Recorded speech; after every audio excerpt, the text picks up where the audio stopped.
Yo, salut tout le monde, ici Akous. Pour cette vidéo, on va partir sur un Neniripsa. J'ai sélectionné la gemme déphasante, ça va surtout être pour le passif de l'arme, c'est-à-dire le fait de gagner 3 points de mouvement à chaque fois qu'on va appliquer un état déphasé. Donc nécessairement l'actif va nous intéresser dans la mesure où celui-ci applique l'état déphasé. Donc déjà petite parenthèse, de base je voulais vous présenter ce deck là, donc qui est un deck ultra agressif avec sacrifice honteux, donc vraiment très agressif. Mais comme je pense que vous avez l'habitude de voir des Neniripsa gemme déphasante jouer agressive, j'avais envie de vous montrer quelque chose de complètement différent, donc j'ai pris le contre-pied de cela pour vous proposer un deck contrôle. Donc le voici. Donc ça part sur un sort que je voulais vraiment mettre, c'est-à-dire le maître de la génération. Donc si on regarde ce sort là, si jamais il est lancé évidemment pas en toute fin de partie, c'est-à-dire si jamais on peut profiter des 3 cœurs régénérants, donc pour 6 points d'action on peut se régénérer 6 points de vie, ce qui est beaucoup, puis prendre 3 de jauge qui nous intéresse. D'ailleurs c'est une des raisons pour lesquelles je joue triple élément. Donc c'est vraiment un très bon sort pour cela. Ensuite j'ai mis la main boueuse pour appliquer l'état boueux évidemment à comboter avec le à l'écoute du monde.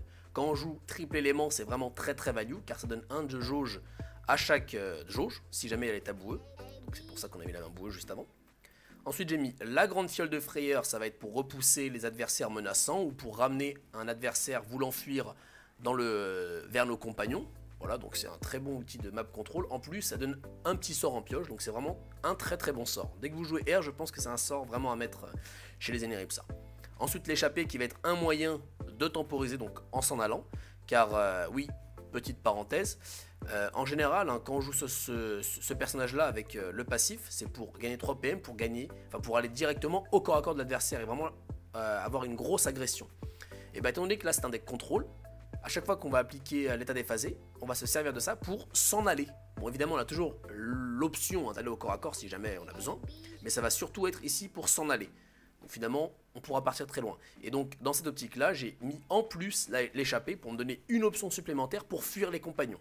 Parce qu'encore une fois, les dégâts des sorts, certes, on ne peut pas les esquiver parce que je n'ai pas été inciblable. Par contre, les dégâts des compagnons, on peut les esquiver. Et la majorité, enfin pas la majorité, mais beaucoup des dégâts que vous subirez seront des dégâts de corps à corps, que ceux-ci vous pouvez esquiver. Voilà, bref. Ensuite, dans la même trempe, pour pouvoir toujours fuir l'Archon Mortis, hein, il y a 2 jauges qui nous intéressent, très bien. En plus, on a, grâce à son passif, un total de 8 points de mouvement, donc on peut vraiment partir très loin, donc c'est vraiment très bien à ce niveau-là. Sachant en plus qu'on gagne 3 points d'armure, donc à l'heure actuelle, moi je considère que les points d'armure sont comme de la régénération de points de vie en mieux, car il n'y a pas de mécanique de perce armure ou de debuff d'armure à l'heure actuelle, hein. Donc c'est comme si on se régénérait 3 points de vie en mieux. Donc alors pourquoi en mieux? Car les points d'armure ne sont pas... Enfin, si l'adversaire balance un vol de vie et que vous avez de l'armure, ceux-ci, les points de vie qui iront sur l'armure ne vont pas lui donner de la régénération. Voilà, donc c'est encore mieux. Donc c'est pour ça aussi que j'ai mis le dopé, qui nous donne donc un point de vie en mieux. 2 de jauge qui nous intéressent, et en plus ça combote au niveau des PA et aussi au niveau des effets avec notre déphasage. Et enfin, j'ai mis le sacrifice honteux qui va dans nos jauges et qui est très intéressant avec 2 de nos compagnons. D'ailleurs, c'est un sort qui je trouve vraiment trop fort. En fait, c'est dans la même trempe que le même pas mort d'Exelor. C'est une mécanique que j'aime pas beaucoup. Enfin, je trouve qu'elle est vraiment anti-jeu. Le fait de pouvoir rebalancer un compagnon comme ça, sachant l'importance qu'ont les compagnons, voilà, je trouve ça vraiment trop fort. Mais bon, ça c'est un autre débat, on verra. Donc, les 2 compagnons, profitant du sacrifice honteux, ça va surtout être le Hush, évidemment. Donc un Hush, quand il a invoqué et qui est au tour d'après, vous avez 4 cartes dans votre main, ce qui arrivera tout le temps, quasiment. Et bien le sacrifice honteux va infliger un total de 6 dégâts à tout le monde. Donc voilà. Alors sachant que en plus, étant donné qu'on fuit, l'adversaire, finalement encore à corps, il ne pourra taper que nos compagnons pour pas perdre de value. Et bien à ce moment-là, on va lui faire perdre toute la value en balançant le sacrifice honteux. Donc on va surtout utiliser le sacrifice honteux avec Hush, mais aussi avec le Ruel, hein, qui pour 6 de jauge a 4 points d'attaque. Donc c'est vraiment un très bon sacrifice honteux qu'il nous offre. Alors par contre, hein, étant donné que de base je le savais pas, bon malheureusement j'étais un peu déçu, bon ça aurait été un peu trop fort peut-être, c'est que ça ne tue pas les compagnons, ça les renvoie. Ce qui veut dire que l'effet de mort de Ruel n'est pas activé. C'est vrai que ce serait un peu fort, on fait sacrifice honteux et directement plus de jauge, on peut le réinvoquer rapidement, donc voilà, ce serait un peu trop fort. Donc c'est un petit truc à noter. Ensuite, pour pouvoir temporiser, parce qu'évidemment les decks contrôle, j'ai mis la sonneuse corrompue, hein, qui est un très bon compagnon pour temporiser en fin de partie. Et en haut, j'ai mis l'écho, parce que ça nous permet de temporiser encore une fois en fin de partie, sachant que la génération de jauge haut, c'est les 4 sorts ici. suivi évidemment de à l'écoute du monde. Donc quand une partie est... on a besoin de beaucoup de temporisation, on va surtout chercher l'écho rapidement. Donc voilà, je pense avoir fait le tour du deck. On va maintenant passer au gameplay. Premier match, nous sommes contre un sacré Rombraden, joué encore contre Anna, qu'on a pu voir dans la vidéo précédente avec le SRAM. Donc je joue en deuxième. Très bien, donc au niveau de la main de départ, c'est pas mal. Hein. J'ai les tabous, il me manque juste à l'écoute du monde et on est pas mal. Alors il me joue le sort que j'aime beaucoup en sacrieur. Et il avance. Alors ici, voilà, je mets taboueux, j'ai pioché le bon sort. Très bien. Donc avec la main actuelle, j'aurais pu partir sur un hush rapide, mais là, je vais plutôt partir sur un ruelle rapide. Donc là, je calcule juste s'il me fait son sort là où il bouge de 2 pour pas qu'il puisse me taper au corps à corps. Voilà. Très bien. Donc c'est à mon adversaire de jouer. Il me met le ravage, qui donne 1 génération de jauge, puis un point d'action. Là, voilà, à l'écoute du monde. Voilà. Donc, je réfléchis. Peut-être que j'avais éventuellement envie de placer ma grande fiole de frayeur, mais je pense que c'est une mauvaise idée, étant donné que j'ai envie de balancer le ruelle très rapidement. Donc, il faut vraiment envoyer le à l'écoute du monde, je pense, ici. Et c'est ce que je risque de finalement faire. Ça me semble, en tout cas, maintenant le mieux. Donc, voilà, c'est ce que je vais faire. Donc, on voit apparemment que j'hésite beaucoup à ce niveau-là. Hein. Donc c'est lancé. Là je sais qu'il peut m'atteindre s'il a son sort là où il se déplace de 2. Donc j'ai deux choix. Soit je vais à son corps à corps. Soit donc pour taper et puis après il puisse me taper avec son sort, me toucher 2 de plus. Mais vu que je suis un deck plutôt contrôle, j'ai pas trop envie. Donc je préfère être dans le coin. Et d'ailleurs c'est aussi parce que j'ai pensé à mon tour d'après. Mon tour d'après ici ça va sûrement être déphasage mon sort de classe puis le dopé. Pour pouvoir m'en aller. Et je préfère qu'il vienne dans le coin. Comme ça je vais vraiment pouvoir m'en aller loin de lui. Donc c'est vraiment l'idée derrière ce move aussi. Donc il y avait aussi enfin on pensait au tour d'après. Donc voilà, déphasage pour pouvoir commencer à chercher mon hush, puis le dopé pour pouvoir invoquer mon ruelle. Alors là voilà, le déphasage qui voilà ça ne veut pas le taper, c'est dommage hein, parce que là je perds 2 dégâts bêtement. Donc d'ailleurs c'est un truc qui était vraiment très chiant finalement hein, que ça bug à ce niveau-là. J'ai entendu dans le live que c'était pas une priorité, mais perdre 2 points de dégâts comme ça c'est pas possible en fait. Après, je suis pas expert en gemme déphasante, donc finalement je joue pas beaucoup ce personnage-là, mais je plains vraiment ceux qui mettent leur gameplay sur le déphasage, parce que c'est horrible. On perd beaucoup de dégâts pour rien. Bref, parenthèse fermée. Donc voilà, mon ruelle est à son corps à corps, moi j'ai pu m'en aller, donc je vais pas prendre mes dégâts, je vais pas prendre ses dégâts de corps à corps. Donc ça fait déjà 3 dégâts, voilà. Donc ici de ne même pas attaquer mon ruelle, il préfère gagner à distance, parce qu'il sait sûrement que j'ai le sacrifice honteux. Voilà. Donc ici, mon hush, je veux l'envoyer au prochain tour. Donc là, c'est soit la grande fiole de frayeur, puis ensuite les cœurs. Mais je préfère balancer les cœurs en avant. Donc là, je vais sûrement faire... Alors là, je calcule quelque chose. Oui, je calcule si je pars, est-ce qu'il peut m'invoquer un compagnon au corps à corps. Donc oui, parce que j'aurais pu éventuellement faire le déphasage. Parce que je sais que l'évangile va arriver très rapidement en face. Et je m'en vais. D'ailleurs, c'est marrant, mais il n'a pas invoqué sa évangéline juste avant. Donc finalement il a 4 dégâts en moins, ouais je sais pas trop. Peut-être parce qu'il voulait pas que je m'en aille encore, voilà c'est peut-être pour ça. Ouais je sais pas, bon. Ou alors peut-être que c'est une version Grogalo Ragran, tiens. Est-ce que Anna nous jouerait une version Grogalo Ragran? Donc voilà, là je vais pouvoir balancer la fiole de frère pour l'envoyer très loin. Alors il faut faire attention, on compte, voilà, on va pas lancer le hush pour rien. Je tape avec mon ruelle et je mets le hush. Donc je ne pourrais pas le mettre en opposition car je veux rester de loin. Là on voit qu'elle est agonie en face. Ok. Donc ensuite, que va faire mon adversaire? Donc 4 cartes dans sa main. Il y a encore pas mal de cartes qu'on n'a pas encore vues. Donc on suppose que c'est des cartes utiles en agonie. Voilà, donc il y avait l'évangéline. Alors peut-être qu'il n'a pas invoqué avant parce qu'il avait peur que je la défonce. Peut-être que c'est pour ça qu'il l'a pas invoqué avant. Après je sais pas si c'est rentable parce qu'il a quand même perdu du coup finalement 8 dégâts dessus. Mais peut-être que pour lui c'était plus important de faire son... Voilà, donc c'est un deck combo, hein, de faire son énorme tour de combo que de profiter de 8 dégâts quitte à perdre son évangéline. Donc je comprends sa décision à ce niveau-là. Très bien. Donc il lui reste 2 points d'action dans sa réserve. Il s'en va. Il joue le gousset. Pour passer à 4 points d'action. Qui va jouer immédiatement. Et me balancer de trait d'évangéline qui fait très très mal. Donc Donc là je suis à 9 points de vie. Je suis à 5 points de vie, donc 7 avec la régénération. Donc là il faut vraiment que je temporise, il faut vraiment que je fuis le corps à corps d'Evangeline très rapidement. Et que je commence à me régénérer. Et que j'avance sur mes jauges eau et terre. Ça va vraiment être l'idée ici. Donc j'ai l'option de faire un sacrifice honteux pour avancer sur mes jauges. Sauf que ça ne me permet pas de m'en aller ni de me soigner. Donc le tour est très rapide à avoir finalement. Ça va sûrement être un Archon Mortis. Je régénère 3 points de vie. Et je peux m'en aller. Enfin 3 points de bouclier, enfin vous avez compris. Et je commence à attaquer un peu le gousset. Alors j'aurais pu éventuellement ne pas me placer là.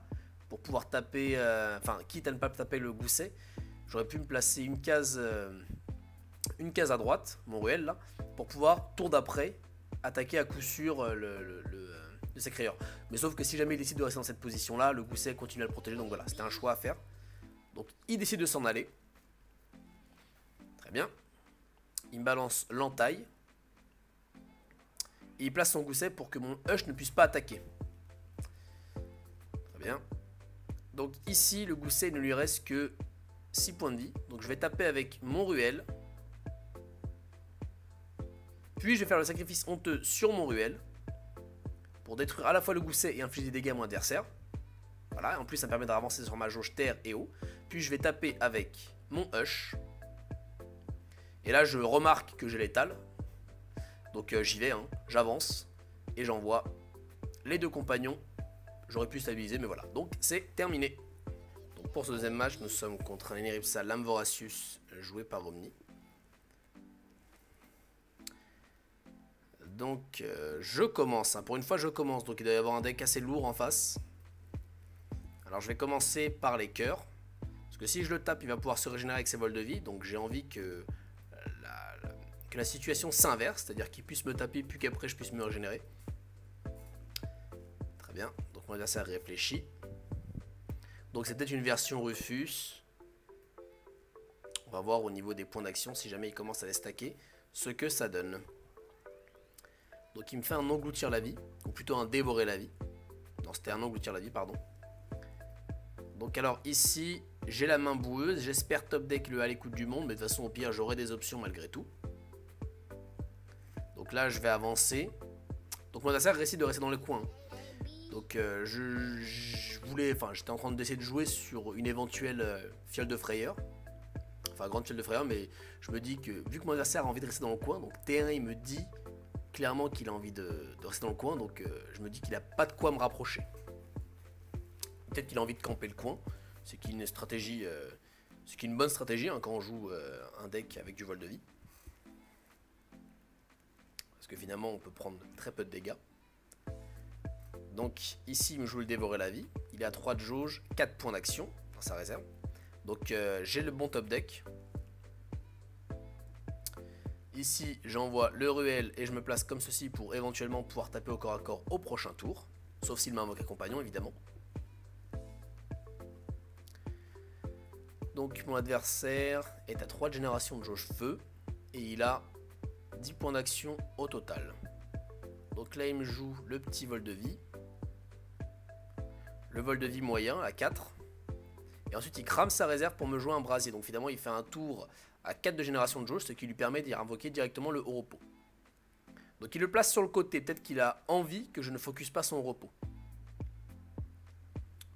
Très bien, parce que finalement là je peux le taper avec mon ruelle aussi. Alors ici donc j'ai très envie de ramener rapidement mon Hush. Mais j'ai pas envie de cramer mon échappée. Donc je vais jouer ceci. Parce que là je sais que ma dernière 4 ça va être la grande fiole de frayeur. Donc je vais jouer voilà le déphasage. Ça je pourrais en même temps faire un dégât sur repos. Donc là même pas. J'y pense même pas. De toute façon peut-être que j'aurais pas pu le faire. Parce que là j'aurais pu faire 2 dégâts sur le repos. D'ailleurs j'aurais même pu passer par mon ruelle pour faire 2 dégâts supplémentaires. J'aurais dû y penser. C'est vrai. Donc là c'est une erreur de ma part. On sait jamais, peut-être que le pathfinding aurait marché cette fois-ci. Donc il continue à me faire ses vols de vie. Donc il a plus de vie que moi. Donc là voilà j'ai la grande fiole de frayeur. Je vais en profiter pour vraiment virer ce repos. J'ai vraiment pas envie de l'avoir au corps à corps. Et là j'envoie mon Hush. Comme ça je vais vraiment faire perdre un tour de repos à mon adversaire. Voilà. Donc je décide vraiment de ne pas focus le repos. Parce que je rappelle que dans un Iripsa qui joue full feu, il peut éventuellement jouer la flamme de résurrection. Donc tant qu'on n'est pas sûr qu'il la joue pas, vaut mieux pas focus les compagnons. Ou alors peut-être qu'il peut avoir une version avec sacrifice honteux aussi. Mais comme il génère pas de jauge terre et eau, c'est peu probable à ce niveau-là. Donc je préfère vraiment pas focus les compagnons. Donc encore une fois, cette mécanique de on ramène les compagnons que voilà, quand on joue au tour, finalement, on n'aime pas trop focus les compagnons. Donc voilà, c'est. Donc mon adversaire met du temps à réfléchir. Au niveau des points de vie, on est à égalité, presque. Non, pas du tout. Je suis à moins de points de vie. Donc il continue à me focus. Hein. Finalement, son gameplay, c'est se soigner et rester dans le coin. Très bien. Il joue la championne sanglante. Donc il commence déjà à vouloir stabiliser. Sachant que la championne sanglante, contrairement au repos, je suis obligé de la focus. Alors par contre, non, ça aurait rien changé. Le placement de la championne sanglante était très bon. Parce que là finalement le repos ne peut pas m'atteindre, donc moi ça me va.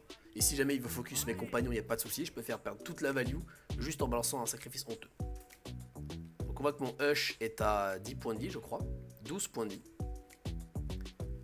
Donc peut-être que mon adversaire va bien jouer le coup et qu'il va one turn mon Hush, auquel cas je ne pourrais pas balancer mon sacrifice honteux.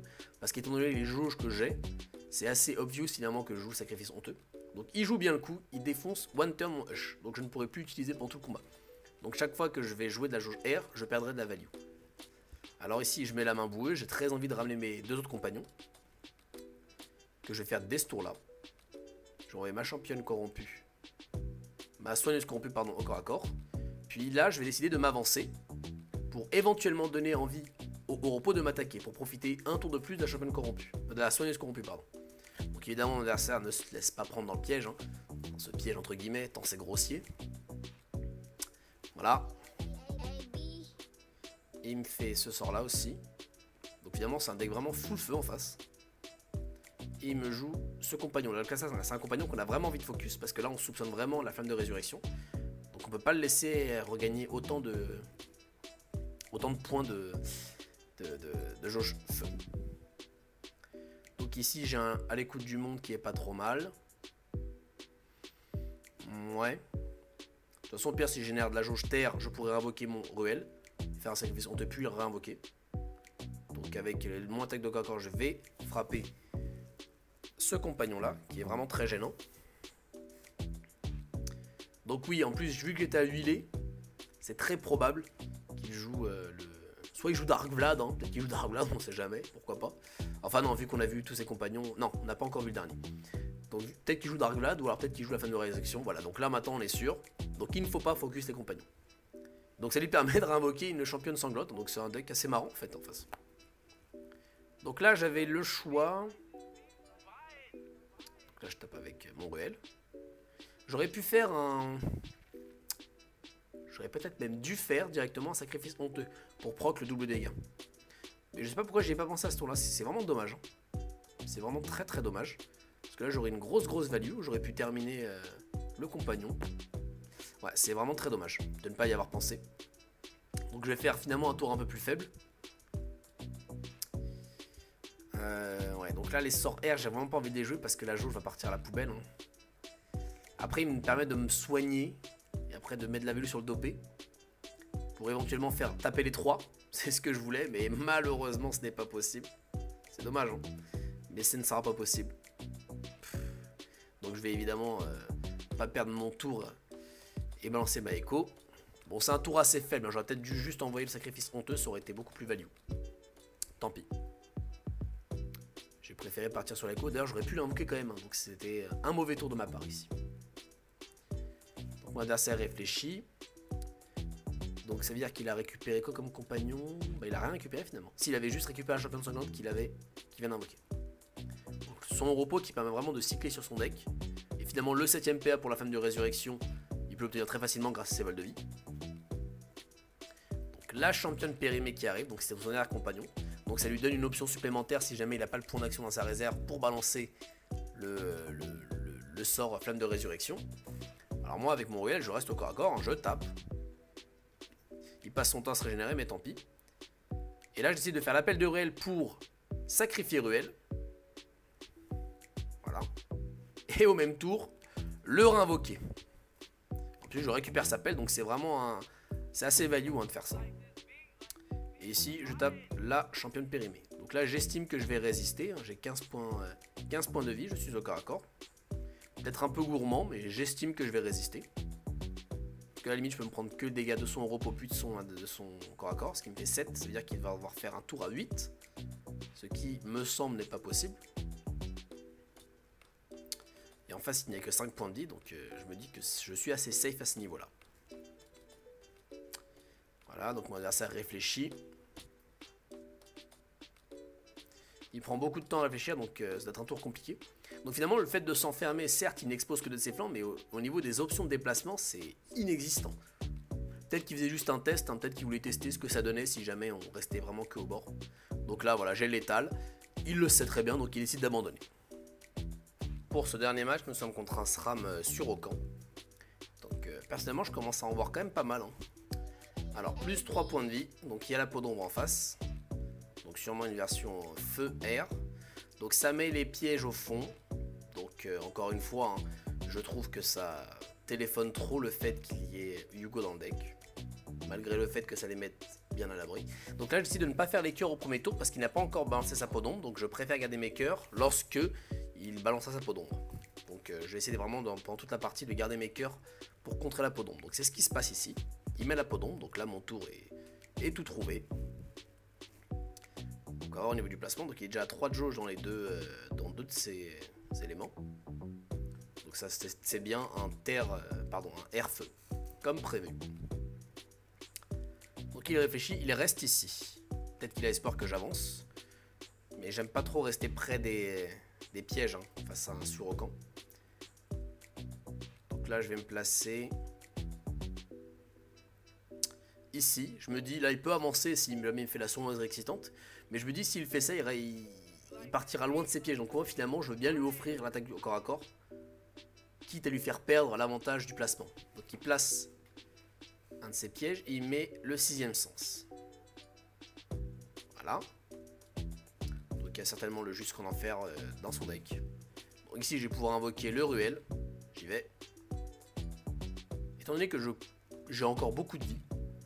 Je me dis, bon, moi je vais aller au corps à corps. J'ai quand même 3 points d'attaque, malgré le fait que ce soit un deck contrôle, ça reste correct. Voilà, donc évidemment, je me place en opposition pour ne pas qu'il puisse fuir rapidement. Alors je dis ça, instantanément, je fais l'inverse. Ok, donc je ne sais pas pourquoi je me suis passé comme ça. D'ailleurs, du coup, je me mets près de ses pièges. Ouais, ok, bon, je sais pas trop. Donc là, il me balance le repos. Par contre, lui, il ne fait pas l'erreur, il envoie bien en opposition pour bien me gêner. Il va commencer à le focus. Par contre, au niveau de son placement, il y a un truc qui est ultra obvious, c'est qu'il a juste à balancer un piège, le piège qui génère de la jauge R, pour pouvoir invoquer le Hugo, transposer les positions, puis me pousser dedans. Donc je trouve que c'est vraiment très téléphoné à ce niveau-là.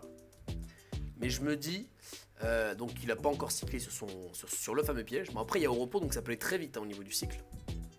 Donc ici, je vais juste faire déphasage. Donc là, je pars du principe, je joue autour du fait qu'il n'ait pas le combo à ce tour-là. Donc déphasage, puis le dopé pour avancer sur mes jauges. Et je vais quand même le taper 2. Donc finalement, c'est quand même des dégâts corrects. Infliger 2 dégâts en bougeant, c'est quand même très intéressant. Et je décide de mettre mon réel toujours ici. Comme ça, si jamais son repos veut taper mon réel, il ne sera pas à portée de mon héros. Sauf si, évidemment, il tape avec le flanc là où est exposé mon adversaire. Voilà, donc si jamais mon adversaire veut focus le Ruel, il me perd comme cible. Et moi, ça me donne de la value sur le sacrifice honteux. Alors, mon adversaire réfléchit. Par contre, je trouve que mon adversaire joue bien le coup dans le fait de ne pas assembler, de ne pas faire un réseau unique. Et vraiment d'attendre le dernier moment pour faire un réseau unique. Ça, si j'ai envie d'éclater un réseau, je défonce pas tout le réseau, quoi. Donc ça, je trouve ça pas mal. Voilà. Mais après, son placement vraiment téléphone le move dont j'ai parlé tout à l'heure. Du coup, son repos est placé ici, donc il peut pas venir me taper au prochain tour. Bon. Alors là, c'est le tour du Hush. Donc je vais devoir jouer ma grande fiole de frayeur.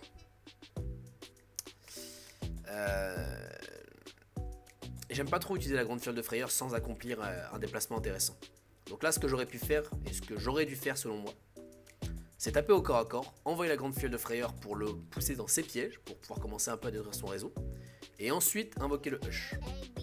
Sauf que j'ai pensé à ce move là, même pas, j'ai même pas pensé à ce move là, et donc du coup bah, je le fais au corps à corps. Bon, c'est un peu dommage je trouve, mais au moins je l'enferme bien en faisant ça, donc je limite ces options de déplacement. Donc ça a tout de même un intérêt de faire ça. Et là, comme il est placé, il peut pas me faire le piège et invoquer Hugo et mettre dans le truc. Alors il pourrait, mais du coup ce serait un réseau de 3. Voilà, il peut faire ça, jouer le Hugo et me mettre dans le truc. Sauf qu'il décide de le jouer autrement. Voilà, il va changer de place plutôt avec son repos pour le jouer de la manière défensive.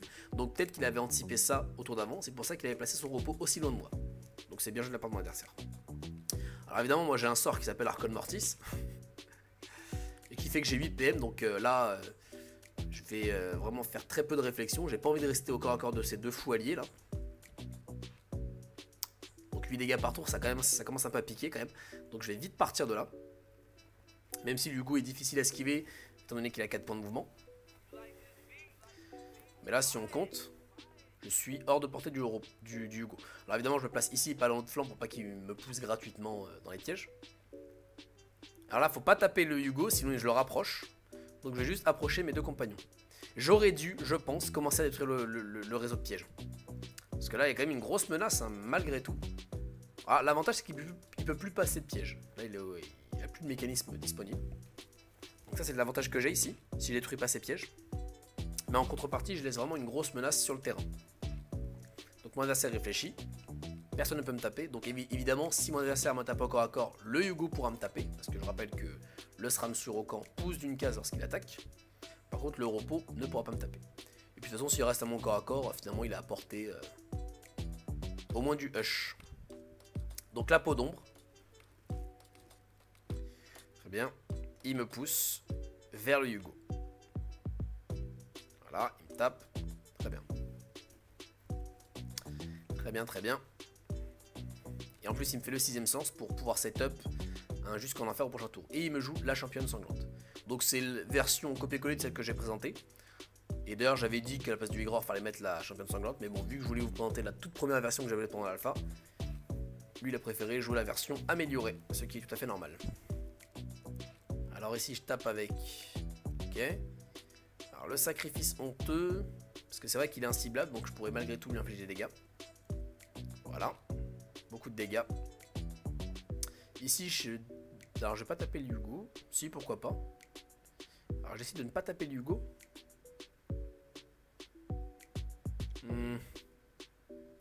Parce que sinon je l'approche de moi peut-être. J'ai plutôt décidé de bloquer l'accès à Hugo. Parce que je peux balancer ce sort là, puis invoquer la championne sanglante. La sonneuse corrompue, pardon. Alors là, mon adversaire va mettre un petit peu de temps à réfléchir. Finalement, j'ai combien? J'ai 21 points de vie. D'ailleurs, je vais mettre une pause, on va essayer d'analyser un peu tout ça. Donc j'ai 21 points de vie. Donc là, mon placement me permet de ne pas prendre les dégâts de corps à corps de Hugo. Donc à ce moment-là, je me dis que la condition de victoire de mon adversaire, ça va être le Hugo et le repos. Si j'arrive à les esquiver, c'est bon.